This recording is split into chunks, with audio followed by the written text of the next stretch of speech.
Welcome aboard the Athletics Can't Wait Jets podcast, your nonstop shop for all things Jets with Tim McMaster, Zack Rosenblatt, and Marissa Dunn.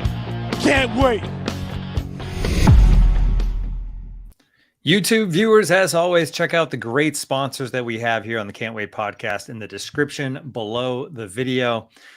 All right, here we go. The Jets, they're 3-2. And we have a big game coming up in a couple of days in Green Bay against the Packers. We're going to get you ready here on the Can't Wait podcast. Tim McMaster here along with Zack Rosenblatt, our Jets writer at The Athletic, and Marissa Dunn, our producer. Lots to get to today. More accolades for the Jets rookies. We'll talk about that. Zach Wilson, game manager. Why you shouldn't be concerned about that. I don't know why that's a big thing right now. And of course, facing Aaron Rodgers and the Pack on the road. We'll also throw in our week 6 picks, a lot to get to. Zach, we started earlier than we were hoping to, and I know it pulled you away from lunch at One Jets Drive. And I know, and anybody who follows your predecessor knows about the food there, but you sent us a picture too. We pulled you away from a pretty good spread today. I apologize for that. It's my fault, but we are getting started early today. Nah, it's all right. I probably would have missed it anyway, but I liked blaming you either way. Happy to take the blame. All right, let's start with news and notes. For the third time in 5 weeks, the Jets have the Pepsi Zero Sugar Rookie of the Week in the NFL. It is Sauce Gardner. It could have easily been Breece Hall as well. Those two guys neck and neck, but you can only vote for one. Only one can win. Breece took week 4. Garrett Wilson took week 2. There's no reason to think. I feel like, I don't know how the vote will go if Jets fan, as the season goes, but like 3 out of 5, it almost feels like, considering this Jets rookie class, you could get to the end of this season and like 8 of 18 rookies of the week came from the Jets or something crazy like that. Yeah, it's funny. It's like the fan base just like all decided they were just going to, because it's a fan vote thing. Right. They all decided they were going to vote for Sauce this week just because he hadn't gotten it yet. Because I think Breece numbers wise would have gotten it otherwise. And I think I forget how many, but they won a few last year as well. So I think they've won the most of those in the league. I think Zach Wilson won once or twice. Brandon Echols won one. I think maybe someone else that I'm blank. Maybe Elijah Moore. So, I mean, that speaks to a lot of like the makeup of this roster, how the young guys are carrying them right now, which we've obviously talked a lot about. And then injury news before we get into the beef of the podcast. There's the good and the bad, right? Jermaine Johnson still day-to-day, but out for Sunday. But then the good news, Quincy Williams back practicing and will play Sunday. This linebacking core is something we've talked about. More negative than positive so far this season. So I feel like getting Quincy Williams back out there for this Packers game, huge. Yeah, I think it gives them obviously more depth and like more variety of like skill sets. Whereas like, I think maybe Quan and even CJ Mosley to a degree, like maybe they're better when there's like, they can split up the responsibilities between a few guys as opposed to Quan having to play 70 snaps a game. I think he's shown some flashes. He has some of that speed that made him a Pro Bowler a while back. I think he struggles a little bit in coverage still, but yeah, I think that's very promising, especially because Quincy's injury looked pretty serious when it happened a couple weeks ago. So they clearly dodged a bullet. They didn't put him on IR, which was notable. So yeah, they're getting him back just as they're losing a guy in Jermaine Johnson, who, the rookie who had made flashes each game was only playing like 20 snaps a game. In my head, I thought maybe Bryce Huff would get more snaps with him out, but if they activate Vinny Curry off injured reserve, which sounds like is a possibility at least, it might wind up he might just wind up taking the place of Jermaine or whatever. Vinny's also interesting that he can shuffle inside, but I saw a lot of fans being like, all right, so it's Michael Clemens' turn to win Rookie of the Week now that he's gonna be, now that Jermaine's out, so he'll be able to get those snaps or whatever. So Max Mitchell can't. I don't think offensive linemen would anyway, but that would be pretty funny if Michael Clemens went out and like sacked Aaron Rodgers 3 times or something. But and it almost wouldn't be surprising at this point, the way this rookie class has kind of gone. So every week, I don't know how many, people have caught on to this. I assume if they're athletic subscribers, they have, but you do your optimism and concern story each week. And it's funny how it's not a set number of things, right? Like it changes from week to week. And this week, no surprise, a lot of optimism in the story. I want to get to some of that stuff because some of it relates directly to this game as well. One of your big ones was Carl Lawson and the way that this Jets defense is getting to the quarterback finally, after like getting the pressure but not the sacks. They're starting to get the sacks, but this week is a special challenge for Lawson because he's got to go up against David Bakhtiari, obviously the best of the best in the NFL as far as offensive linemen go, and sounds like he's psyched. Yeah, he told this great story about his rookie year. His first active year came against Aaron Rodgers, but Bakhtiari was injured that day, so he didn't play.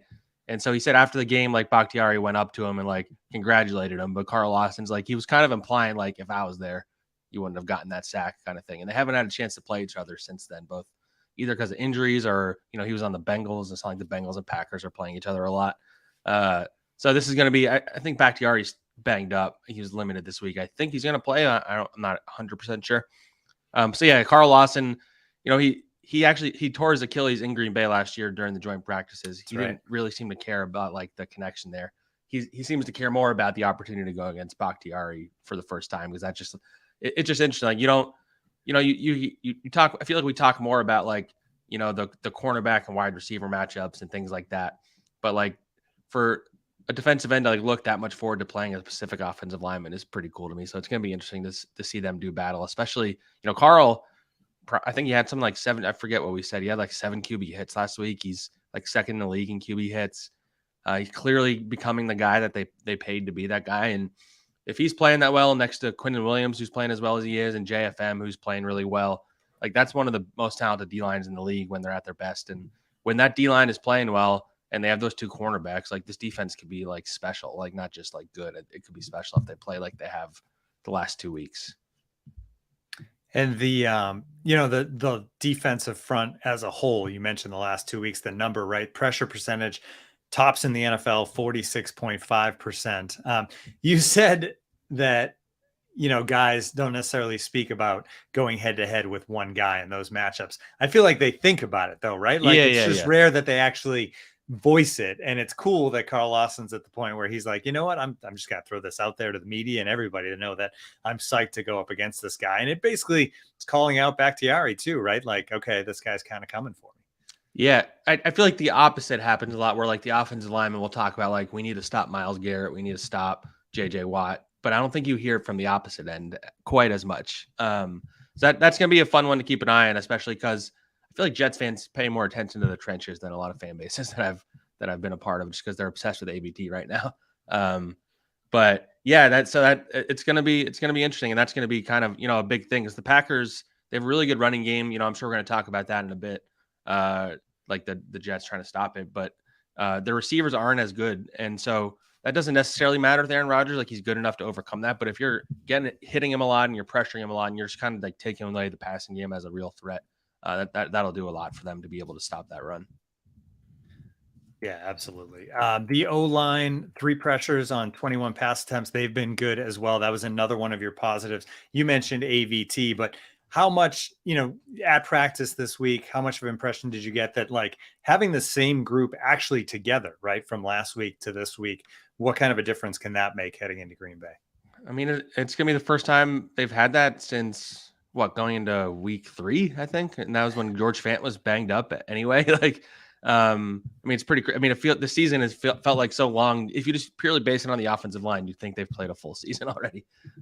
It's funny. I was talking to Damian Woody for my preview that came out today about AVT, just because I just wanted to talk to an offensive lineman who can, relate. And Damian Woody, over the course of his career, played 4 out of 5 positions, including center, which is a little different. But he's like, that was like 12 years. Like he's done this in 3 weeks. Like that just. Again, we're going to talk about him, I feel like, every week, even if we don't want to. But the fact that they can go into the next week, they have Dwayne Brown for the second straight week, getting his sea legs under him. You have the interior guys all playing, and Nate Herbig getting another start. So, again, that's another thing like the D-line. If the offensive line plays that well, like Zach Wilson has graded out as like one of the best quarterbacks with a clean pocket this season so far. He's graded out as maybe the worst with pressure. So you can kind of just see like, the difference it's going to make is the offensive line is really the X factor here, because if Zach Wilson has time to work, he's looked pretty, even if they only need him to be a game manager again, which I know you mentioned, we'll probably talk about. That's perfectly fine, because he's probably not going to turn the ball over if he's not getting pressured. So Packers defense hasn't played that well, but they do have some talented defensive linemen. They have Kenny Clark, Rashawn Gary, guys like that who can get after the quarterback. So the trenches, it's a cliche because it's a key every week, but for the Jets in particular, when their trenches are playing well, they're, especially now that they have the talent, it like really changes things. You mentioned Zach. Might as well transition to that right now. I had that number that you had in your story. PFF ranking Wilson number 2, clean pocket, 31 when pressured. I feel like as big a difference as that is, it's also something that you almost expect when it comes to young quarterbacks in the NFL. But let's talk about the game manager thing, because it feels like when you bring that up, like if it's on Twitter or whatever, there's pushback from the fan base or from people in general that like, that's not good enough for the number 2 pick in the draft and this and that. My thing is like that I feel like I always go back to is when you think about some great quarterbacks in the NFL in their first couple of years, that's what they were, right? Like granted, he's the number 2 pick versus, the pick that Tom Brady was. But think about Tom Brady, right? That Super Bowl season for the Patriots, the first one when they beat the Rams, which was Brady's second year in the NFL. He was not just a game manager, but like a game manager that they scaled back the playbook for, I think, a little bit from what Drew Bledsoe had, just to make sure that he had a grasp of it. Granted, he drove them down the field in that Super Bowl in the final 2 minutes to kick the game-winning field goal. But even that, I remember at that time, a lot of Patriots fans in the moment being like, all right, kneel on it. Let's go to overtime, because we don't trust this young quarterback to not turn the ball over in the final minute against this Rams team. And that was who he was. And now he's the greatest quarterback of all time. I'm not saying Zach Wilson's heading to be the greatest quarterback of all time. I'm just saying, like, let him be a game manager this year, maybe next year. Who knows? Like, he's got the physical tools to develop. So, if game managing is enough with this talent base around him to get wins, then like, fine, right? Yeah, there's something about the phrasing of game manager. Like I even saw a comment just a bit ago that game manager associated with mediocre QB is what Kev said. So I think there's just something about like the phrasing of it that rubs people the wrong way. But I think it's really it's going to sound cliche, but it's just about whatever you have to do to win the game. Like he did not look like a game manager in the fourth quarter against the Steelers. Like he looked like a potential star in that quarter. They didn't need him to be a star last week. They wanted to run the ball a lot, and they wanted him to just manage the game. Like it's almost going to be week to week. Like there's going to be some teams where Zach Wilson's not going to be able to go and beat them on his own. And because, like you said, like this team is more talented than it's been in a long time. Because of that, you don't need him to carry them on his back because he has the supporting cast around him to like help him get through 4 quarters without making like big mistakes. And you have to remember, and Salah's pointed this out too, he hasn't even played 17 games yet, I don't believe. I forget what he's at. I think something like 15 games in his career, or 16. Yeah, something like that. Anyway, the point being, he hasn't played like a full season of games yet. So he's still going through growing pains that like even a rookie would. So, the Jets are just trying to win. And the fact that fans can even be nitpicky right now kind of says like where they've already fully transitioned into, believing this is a winning team. So it's, you take it week to week. If they need Zach Wilson to go and throw 3 touchdowns, or they need to throw the ball 40 times with him, then they will.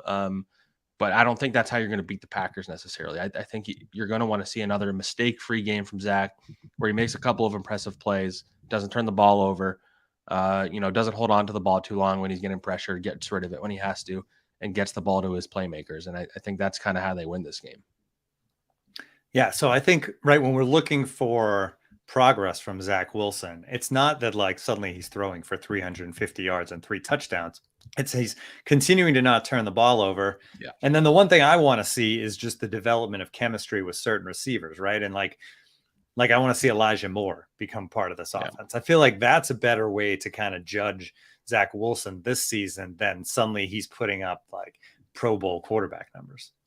Yeah, I mean, since he's played, even Garrett Wilson hasn't been as involved in the offense, Yeah, and Elijah Moore all season hasn't been involved in the offense. See, these are guys that it's not even that they're not getting open. It's just like, it's not even that Zach necessarily has been missing them quite like Joe Flacco was. But that's just not been like where the offense has been flowing. And I mean, clearly Zach has chemistry with Corey Davis, like pre-built in, and they have something going, but you also have to get the playmakers involved. So again, it's going to be a week to week thing.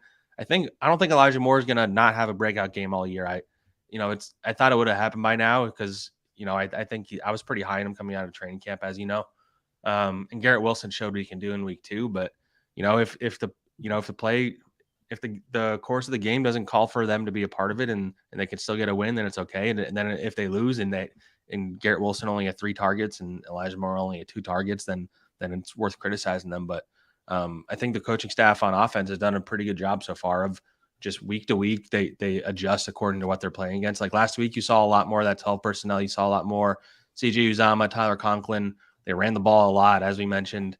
And you saw Corey Davis make a couple plays. Like I just think it really is just going to be they have enough weapons that they can change week to week what they do, which is only makes them harder to prepare for if you're another team. All right, we need to take a quick break. When we come back, though, more on the Packers game, specifically LaFleur versus LaFleur. We'll get into that. Aaron Rodgers versus Sauce Gardner. So many great matchups beyond what we already talked about with Bakhtiari and Lawson. We'll be back after this quick break. Now, our next partner is a pretty cool product. Let's talk about Athletic Greens. If you're looking to get better gut health, more energy, or a stronger immune system in a really easy, natural way, you've got to check out Athletic Greens. I'm sure you'll all agree that most of us are not huge fans of taking a bunch of pills or vitamins in the morning, but with Athletic Greens, you can get rid of all of those vitamin bottles and finally make some room in your cabinet. Athletic Greens is an all-in-one solution that actually tastes good. You'll really enjoy getting your daily vitamins. It's a piece of cake. You take 1 scoop of the powder, put it in water, shake it or stir it down the hatch, and you're good to go with all those great vitamins. Also, it's lifestyle friendly. Whether you eat keto, paleo, vegan, dairy-free, or gluten-free, it contains less than 1 gram of sugar, no GMOs, no nasty chemicals or artificial anything.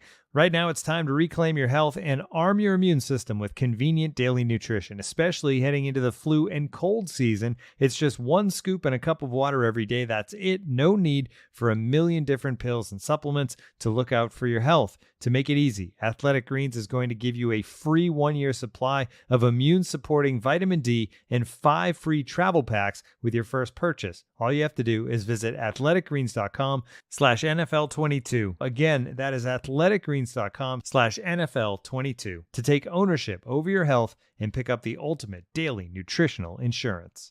Reserve Bar is your online source for premium and luxury spirits, wine, and champagne. And now Reserve Bar offers same-day delivery.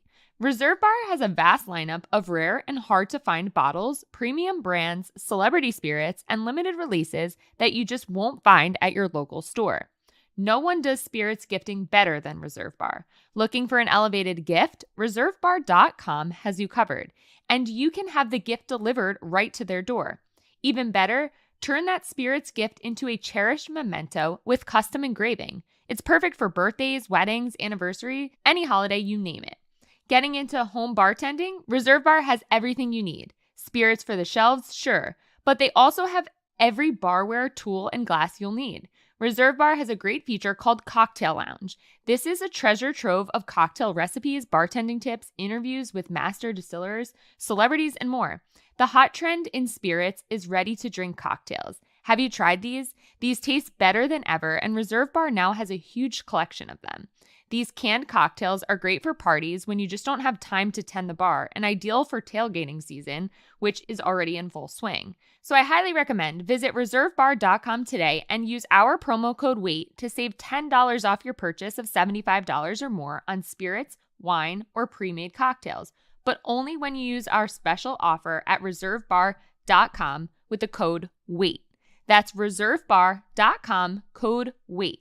This offer expires December 31st, 2022.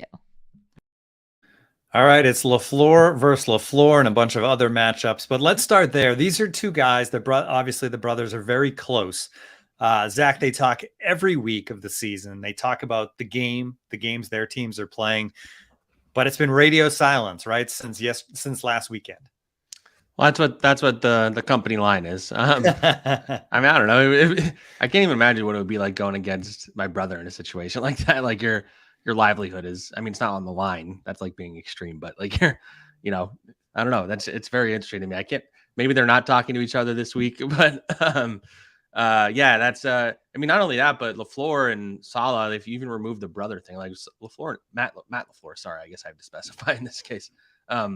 They're as close as you can get, like for not working together. Like they worked together as graduate assistants at Central Michigan. They like lived in the same room together. They had a very small office. Saleh said it's the size of the podium he was standing at. I think he was exaggerating. And then when Saleh went to the Texans, he like got his name. He got LaFleur's name to Gary Kubiak and Kyle Shanahan, so he helped get LaFleur hired there. And then they kind of went through their journey a little bit together, their coaching journey. And Mike LaFleur had a funny story about how Robert would be over their house when Mike was still in high school. He would be over to LaFleur's house, and they'd be like watching film together. And Mike, who was a lot younger, like just wanted the TV to like play video games or something, and they were like hogging it, and he didn't like it, how much time Robert was spending there or something. So it's just like it's sometimes this happens like two weeks in a row to have like a really close friend of the coach. Like you just really like these are the times where I really like it really opens your eyes to how close, like I don't know, small the coaching community is. Like all these guys have ties to each other that you wouldn't expect. Like I have a story I have coming out tomorrow that about somebody on their staff, like that's kind of behind the scenes. And he's just like saying all this stuff about the people he used to work with and how when he met Robert Saleh, like way back in the day when they were with the Jaguars. It's just like, it blows my mind sometimes that the connections that you find in between. And then you figure out why certain guys were hired onto certain staffs and things like that.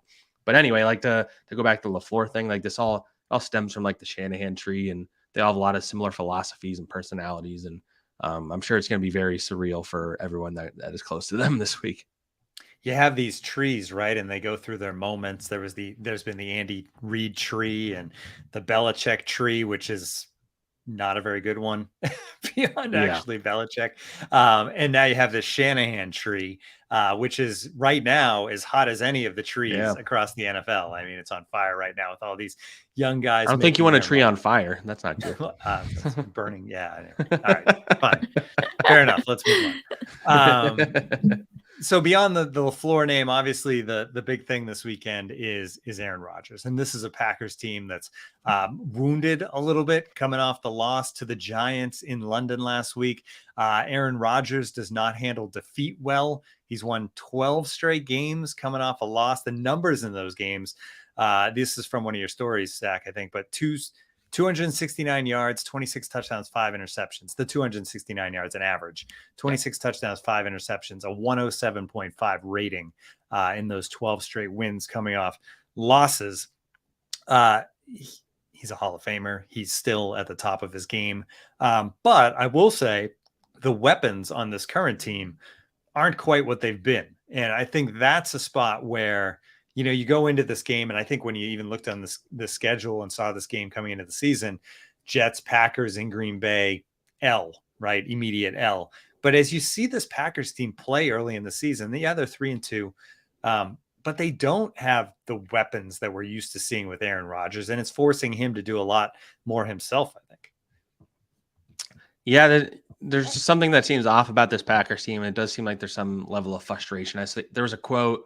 I think some people misinterpreted it as a shot at the Jets. I didn't take it as if somebody on the Packers defense was like, we're not worried yet, but if we lose to the Jets next week, we'll be worried. I think he was saying more like, if we lose 2 games in a row in the way that we've lost them, I think we need to be worried. And you don't really like hearing a team that's supposed to be contender talking like that in week 5.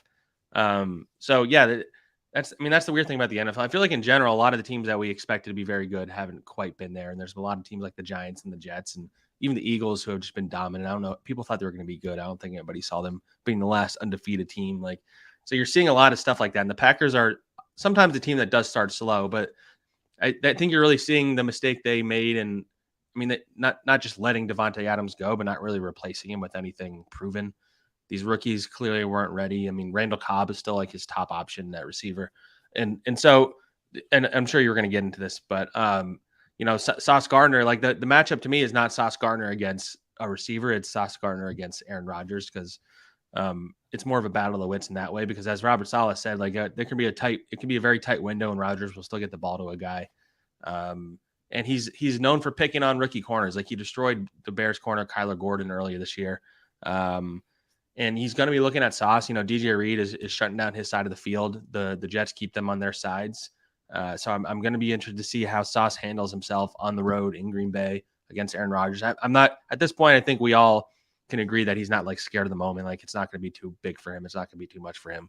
But will he have his first slip up is the question. And until we see him have that, see that happen, I don't think we will. But I mean, if anybody's going to trick him, it's going to be Aaron Rodgers. So it's a great point, though. He's got this swagger to him, Sauce, and the coverage has been fantastic. And for 90%, 95% of quarterbacks, that's enough. But then you have like Aaron Rodgers has this next level where he can, squeeze it into that corner or do something tricky to trick you, and things that I feel like at this point, Sauce, everything he's seen, his physical talents have enabled him to be right there and be one of the best cornerbacks in the NFL.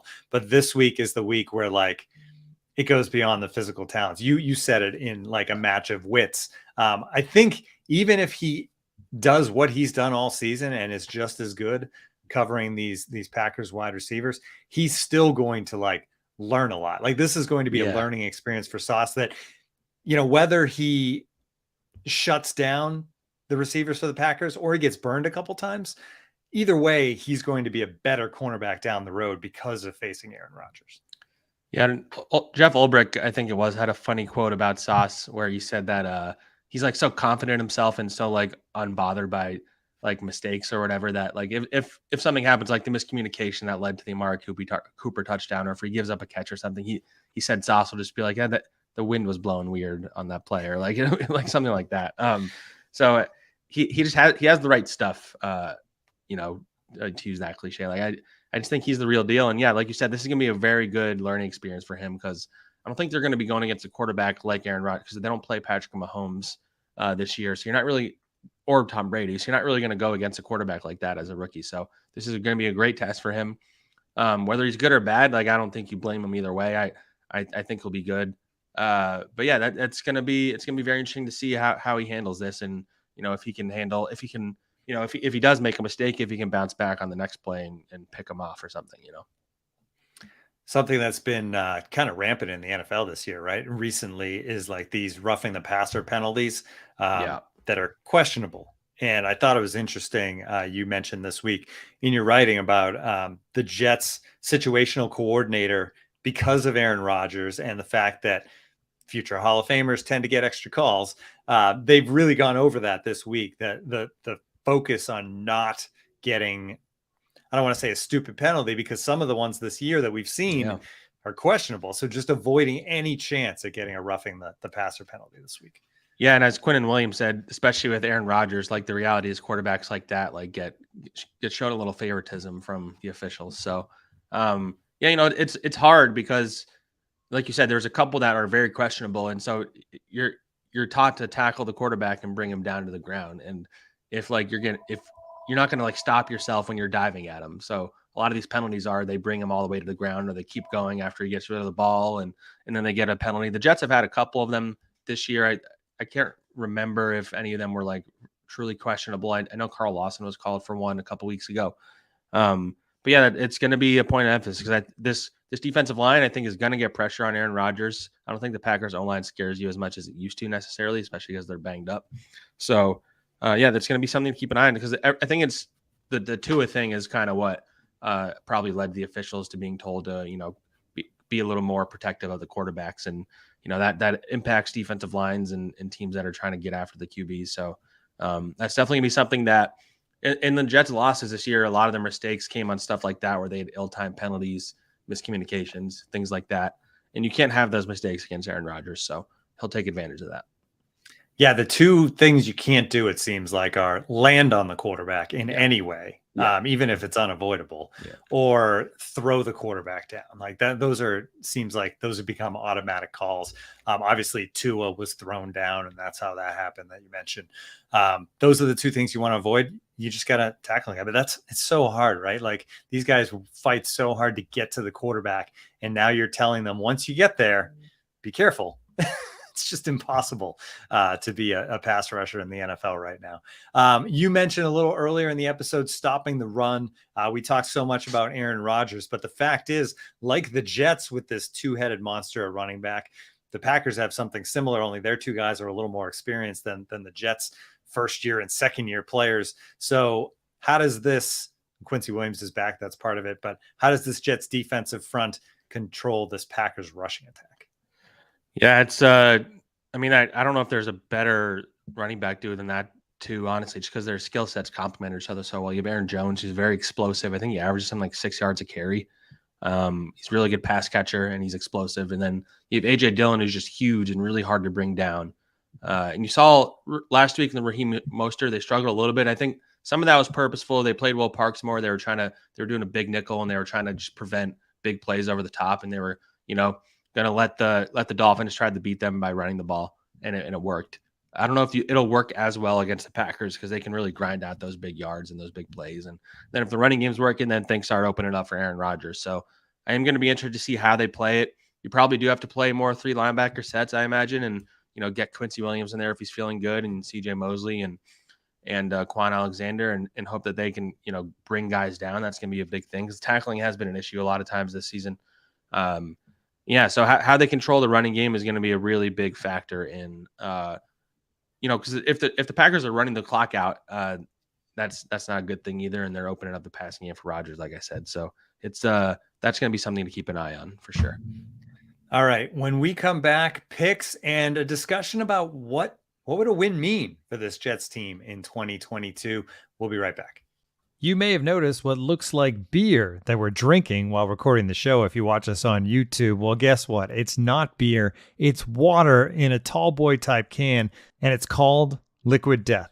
How'd it get that name? Well, because it will brutally murder your thirst, and their infinitely recyclable tall boy cans are helping to bring death to plastic bottles. They also donate 10% of the profits from every single can sold to help kill plastic pollution. You may be wondering, what does water from a can taste like? Well, guess what? It tastes like water, and they also have some flavors that are armed with 3 grams of agave nectar for more brutal flavor. So if you're walking by a school and see a kid taking out a tall can and drinking from it, don't worry. It's probably just Liquid Death. You can go get Liquid Death right now at your local Whole Foods Market, Target, and Stop and Shop stores, or find a Liquid Death retailer near you with their store locator tool at liquiddeath.com/wait. That's liquiddeath.com/wait. All right, welcome back. Before we get to picks and our listener picker this week, one more topic to cover, and that is, what if the Jets win this game, right? This is the one we've gone through this season and we had our picks, and I think a lot of people could see 2 and 3 happening. 3 and 2 is obviously a nice surprise, but 4 and 2 with the win at Lambeau Field, Zach, I feel like that changes everything for this team the rest of the way as far as expectations and the league taking notice of what's going on here. Yeah, I mean, we pointed this stretch before the season, since the schedule came out, as the hardest stretch of the season. I would say the Miami, Green Bay, Denver back to back. I mean, Miami, they got at a good time, obviously. Green Bay doesn't look as good. Denver doesn't look as good. Excuse me. So if you come out of this Green Bay game, you're at 4 and 2. 3 games until the bye. Even if you only win one more game at that point, you go into the bye with 5 wins.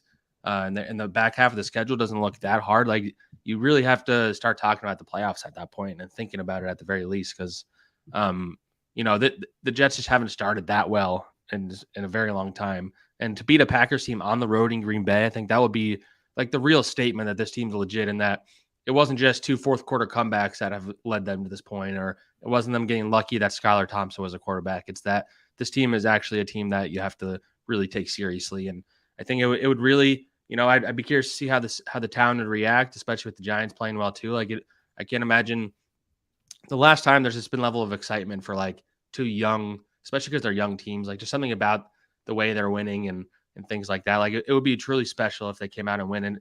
And I would have to take some of the credit as the good luck charm. I can't wait till if it happened on Monday morning, if the Giants also win, the back pages predicting the all New York Super Bowl. Oh yeah, and the Yankees. Don't forget. Yeah. Really? I mean, how great would New York be if all but 3? let's pump the brakes on the all whatever, right? Because there was a time in May when everybody was talking about the Mets Yankees World Series. What happened to the Mets? Yeah. That went terribly wrong.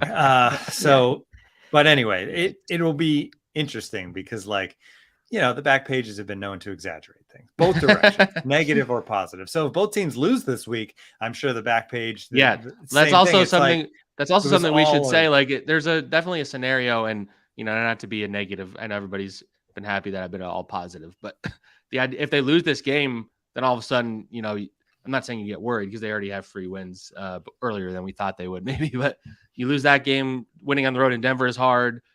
Beating the Patriots is always hard for this team, and the Bills are very hard. So all of a sudden you're like, uh-oh. So it's not a swing game. It's too early for that. And like I said, they're already doing better than we thought. But things can change very quickly in this league.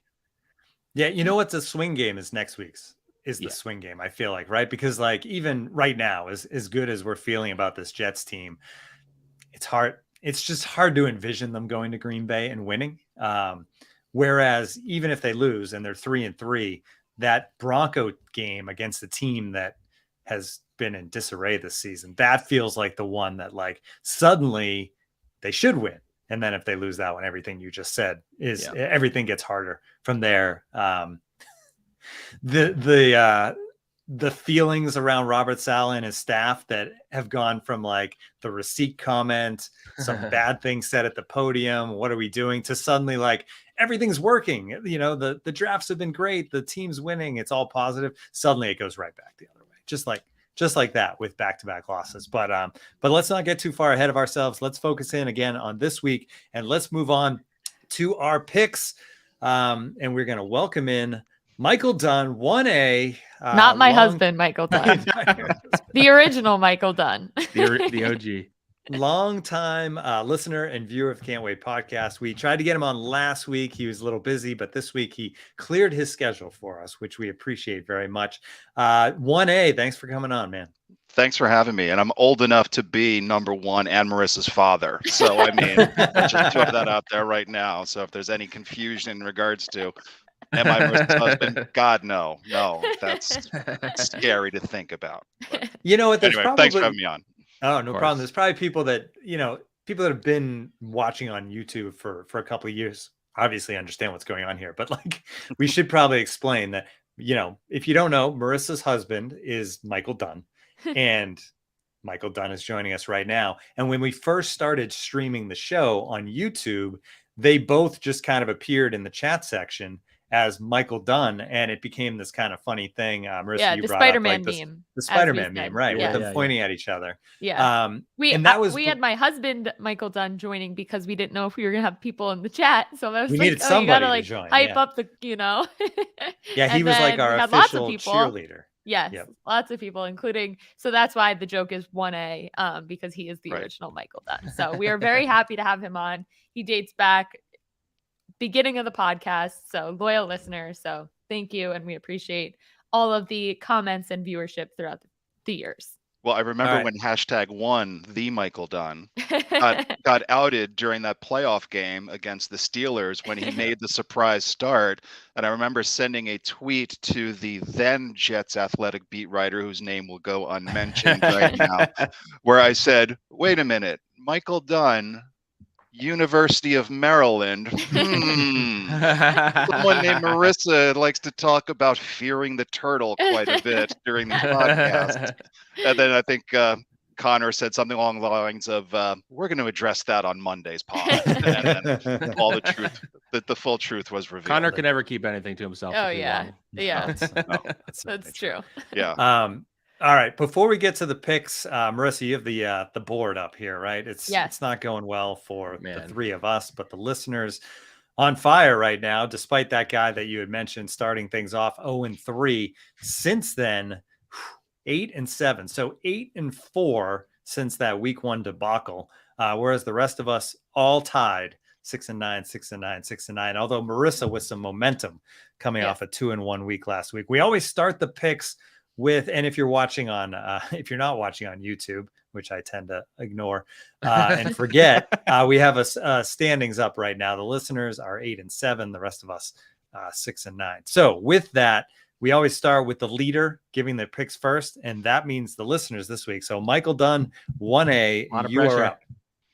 Yes. All righty. So I'm looking at the lines this week. I was just fascinated by a lot of the underdogs. So my first pick is I'm taking the Cowboys getting 6.5 versus the Eagles. I mean, I'm looking at what the Eagles have done this year. They've beaten 5 teams that I wouldn't consider world beaters in any sense, and their average win has been by like 9 points per game. So give me the Eagles, who've, and Dallas has looked good against, they've beaten the likes of Cincinnati, the Rams, the Giants, who are now considered a really good team, kind of coming out of nowhere. Their one loss was to Tampa, and they lost Dak early in that game. So I like the Cowboys in this one. I want the 6.5 points with that game. So right. that's my first pick. Second one, another dog. Give me the Falcons getting 5.5 for the 49ers. I don't think many people have realized the Falcons have played really well this year, even though they've only got a record of 2-3. I mean, just like, what I was saying about Dallas. I mean, Atlanta's been in every game that they've played against so far. They've played well against the Rams and they played well against Tampa. They've won a couple games. And I noticed that San Francisco also has got a lot of injuries this week. Trent Williams might be out. Armstead, Bosa, Kinlaw from the defensive line are all going to be out. So I think this game, in Atlanta, I think the Dome's going to be pretty noisy down there. So I want the Falcons in that game, and I'm saying give me the Falcons in 5.5. And third one, I went back and forth between 2 teams, so between 2 games, and it was either loyalty to my namesake or loyalty to my actual team. So I'll just say I'm going to go with my Jets getting 7.5 points against the Packers. And I'm usually a skeptical Jets fan. In fact, I'm one of the guys that you were talking about earlier who still wants to see a little more from Zach being a little bit more of a game manager before I can say that he is a can't miss quarterback. So yeah, he's doing what he needs to do right now, but I need to see a little bit more from him. But anyway, back to the pick. You've been hearing all this week, Aaron Rodgers is angry. Yeah, so what? I don't care, so you're 3-2. You lost to the Giants. You're flying back from London, and that's what's making you angry. The fact that you lost to the Giants, who many are considering to be a good team. And I'm looking at the matchups, and you guys were discussing it earlier in regards to previewing this game. I like having Sauce and DJ and MC squared going up against Cobb and Dobbs and Alan Lazard. I think that's a very, very favorable matchup in the Jets' favor, particularly given the fact that we've got a pass rush finally for the first time in a while. I mean, they're getting after the quarterback. They're getting the pressures that we've been waiting for years and years and years. And to do the flip side, I like our matchups of Elijah and Garrett Wilson and Corey Davis versus the Packers back cornerbacks. And I've also noticed the Packers have been giving up a lot of running yards. So you're going to get Breece Hall, who's going to be healthy, and Michael Carter probably splitting some carries. It's been leaning more towards Breece recently, but I'm sure Michael's going to be involved as well. So I think 7.5 points is way too many points to be giving up to the Jets for a Packers team that is Aaron Rodgers and I think some question marks across many facets of their football team. So give me my Jets getting 7.5 in Lambeau. And I'm going to go #3A. Michael Dunn is going to beat the Patriots this week single-handedly. He's going to do it all himself. So #3A pick. If you want to add that to the bottom, #3A for my man, number 68 on the playbook, but number 1 in mine and Marissa's hearts, Michael Dunn, Cleveland Browns over the Patriots. I love it. I love it. Amazing. I think you're the third straight guest picker to go with the Jets, and it has proved well the last couple of weeks. So there you go. And all those reasonings were great. I mean, you're making me consider my picks. So I'm like, oh no, were you thinking Packers? No. Oh, okay. Speaking of that, Marissa, you're next because you were 2-1 last week. Okay. So I actually had looked at that Falcons game, but I am going to go with Jaguars +2 at the Colts.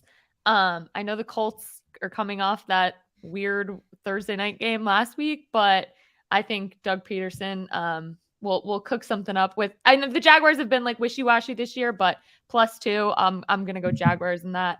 And then I am going to believe in that Giants hype and go Giants +6 versus the Ravens. Oh.